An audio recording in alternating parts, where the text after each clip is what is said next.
If you like this video, make sure you give it a big thumbs up and you hit that subscribe button, and let me know what you think in the comments.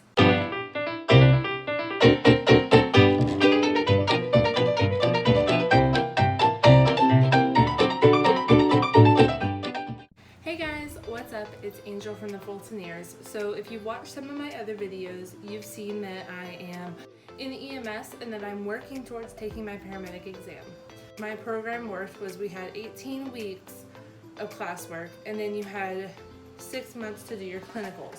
Because of scheduling and everything else and everybody else and time trying to get into the OR and actually make my contacts, I ended up extending my clinicals out a little bit longer, but I got everything done. So at the end of our classroom portion, we took a final. And then once you do all of your clinicals, you get approved for your capstone, which is your write-outs with the same preceptor where they approve everything. They think that you are okay to go out into the world and do your own stuff. And the preceptor signs off. And then you take that paperwork back to my program. I took my summative, which was my, I guess, kind of end of course final. So everything was complete. And I passed that. And then once I passed that, I got approved for my national. So I scheduled my national NREMT, and I'm not gonna lie, I'm absolutely terrified. Just the thought of it makes butterflies come to my stomach. I want to vomit and hide in the corner in a fetal position. It's very scary. So I'm kind of gonna go over what I studied. So what I'm doing is I have my arrhythmic recognition book, and I've kind of just gone over the rhythms and like 12 leads and just kind of reminded myself of what the funky things are that we see, and done some of the self-tests on seeing if I'm recognizing my rhythms correctly. There's also programs online that you can go through to do this. We just happen to get a book with all of our stuff. I have this cool sheet that we got in class that talks about the different cardiac treatment plans and walkthrough. So SVT, stable and unstable, you have AFib, stable, unstable, what you do, how you do it. So that way I can kind of remember how to walk through things there. All bradycardias, CPRs, you know, because you definitely shock asystole. Right? No? Only in the movies, right? You don't shock asystole. If there's a flat line, you don't shock it. Or, sorry, defibrillate, if we want to use proper terminologies here. So, there's that. These are my textbooks. I have yet to touch them, mostly because I read them for my summative, so I kind of already went over these a little bit within the last month, and I don't want to try to pack too much information in my brain that I get there and I can only remember the last couple things I read out of the textbook. And so if I read about like traumas, then that's all I'm gonna remember when I go to actually take my test is traumas and nothing else. So we have two very large textbooks here that I have that we read through. And then when I took my basic the first time around, one of my other EMS friends that works for the college here had this crash course to National Registry. And I read that, but I only read the cardiac section because that's what I was most worried about. And when I took my National Registry the next day, I passed the cardiac section and the EMS operations section and was a little bit low on everything else. And so I didn't pass it. Cut me off at like 92. Minimum for basic is 70, and I think maximum was 120. So I was kind of right there in between, didn't know if I passed, failed. I have really bad test anxiety, so it was kind of, So for my paramedic, or back up, when I went to go and take the test again, because you have 15 days and then you can reschedule it and then take it again, I read the book cover to cover, and then I went in to take the test and it cut me off at 70 questions and I passed. So it just helps you refresh on those things that you don't really think about or you haven't thought about since school and you were in the classroom, which for me was over a year ago.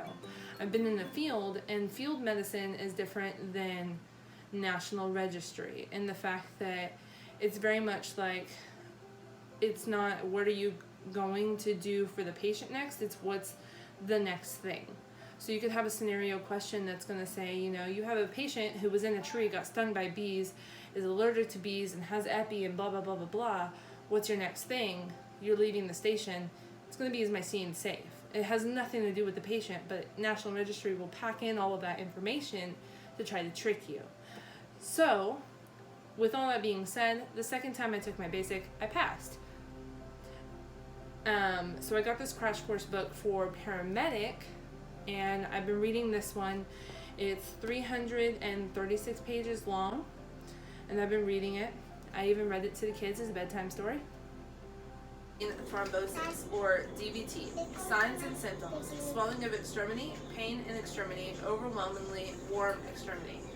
DVT increases the risk of pulmonary embolism. See Chapter 8. Pelvic and femur fractures. 95% of hip fractures are due to fall injuries, usually in females. Assess the deformality, swelling, tenderness, instability, crepitus, and shortening and rotation of the leg. And on my computer, I'm doing Quizlet National Registry exam questions. And on my phone, I have a Pocket Prep app. And my app will text me every day at 2 o'clock, which is when I'm at my restaurant job, about when I switch shifts unless I opened. And so I'll be getting off and I can be like, oh yeah, I can take 10 minutes to do 10 questions real quick in the question of the day. So 11 questions, real easy. And if you do that every day, then you're training your mind, not necessarily how to answer that specific question, but what you're looking for, if that makes sense.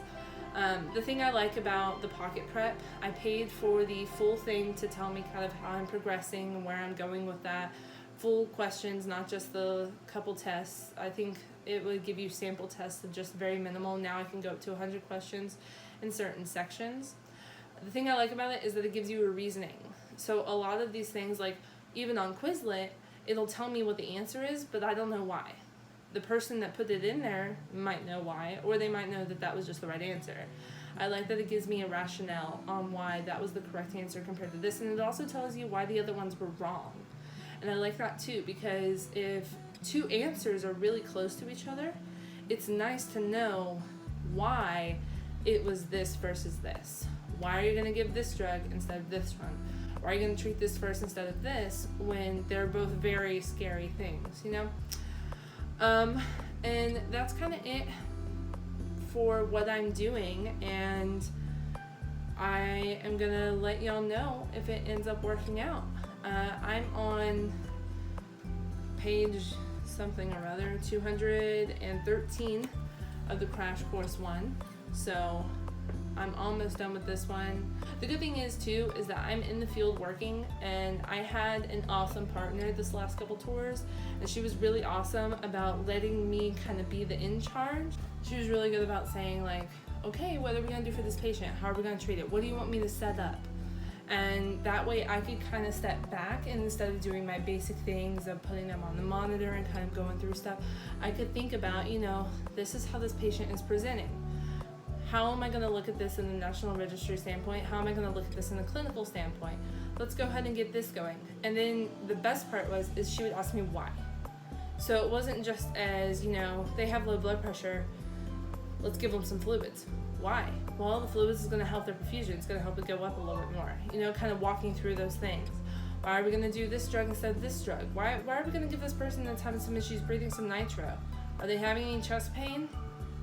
Right? Like, walking through stuff like that. And again, this is all kind of geared more towards paramedic. Basic is basic things, and paramedicine starts with basic. You're going to start your patient on oxygen with chest pain before you start them on morphine. So you always start with the most basic scenario. You're going to worry about your BSI scene safe before you worry about your patient. So, but I will let you'll know how this goes and how I do.